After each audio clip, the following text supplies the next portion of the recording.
Welcome back to my YouTube channel. Make sure to like and subscribe to the channel for more interesting stories like these. Now, let's get into today's story video. Worst way to catch a cheating wife. The following will be long since it happened some years ago, and I just recently felt moved to share it after reading so many stories and personal experiences on this website. It is my goal that my story can be of assistance to someone else who is dealing with infidelity. My ex-wife and I were married for almost 20 years before our divorce.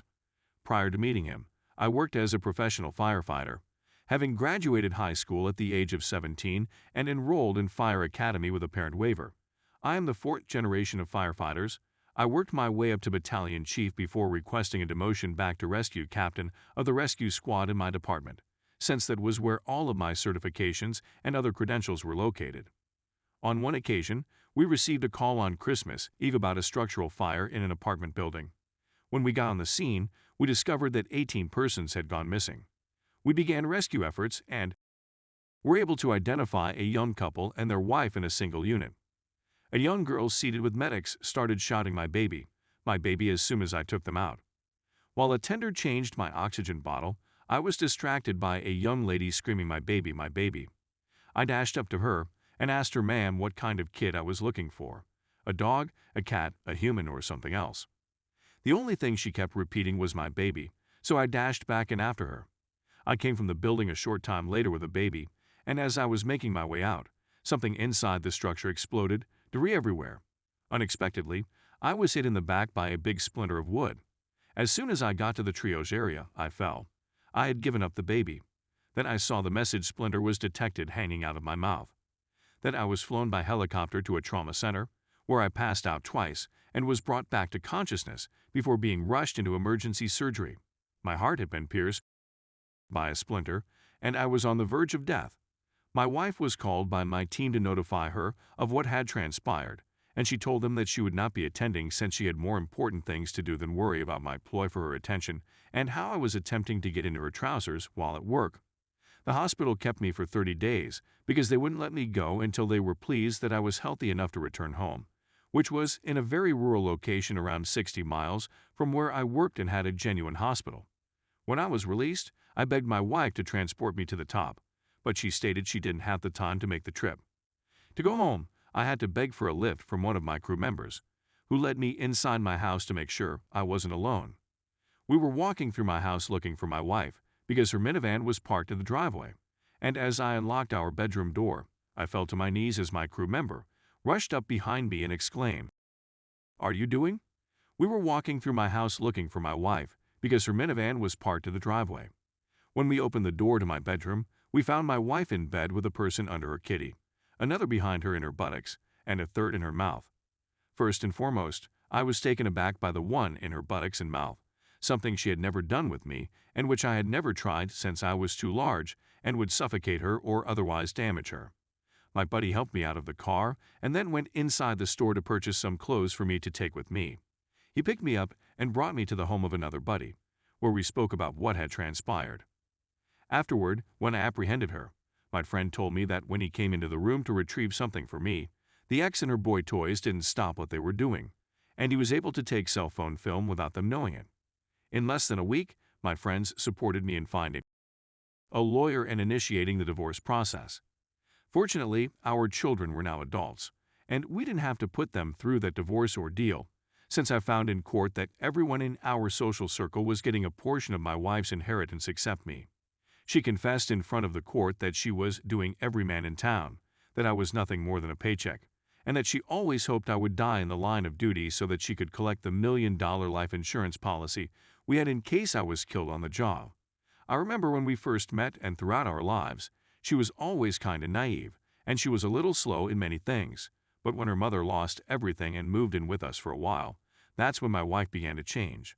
Her mother did not live in the same house the whole time because we acquired a little building and turned it into a tiny cottage on the back end of our property so that we could have more privacy, and it was only after I moved her mother out back that I saw the changes in her. Because she refused to work, I had to work double shifts and at times a second job to support the 5 of us. Because I was the only one working, it was difficult for me to recognize red flags and other warning signs. She worked 48 hours a day with 24 hours off.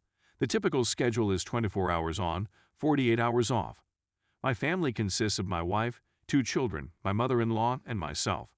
Since capturing her, the home has been sold, and everything that was formerly considered joint property has been divided, sold, and split again, and so on.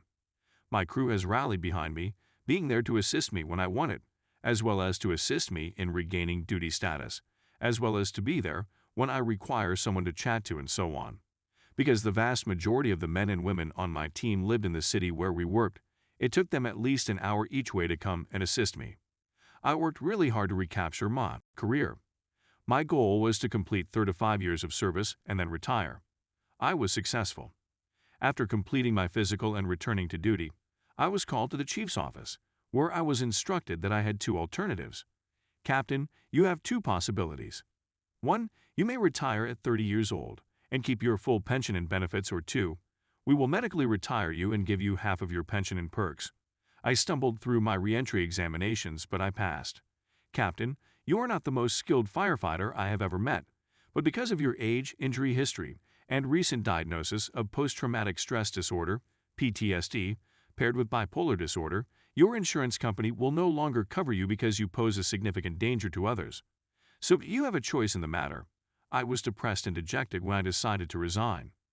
I quit the area and began working in animal rescue to pass the time when my now ex-wife discovered what had happened.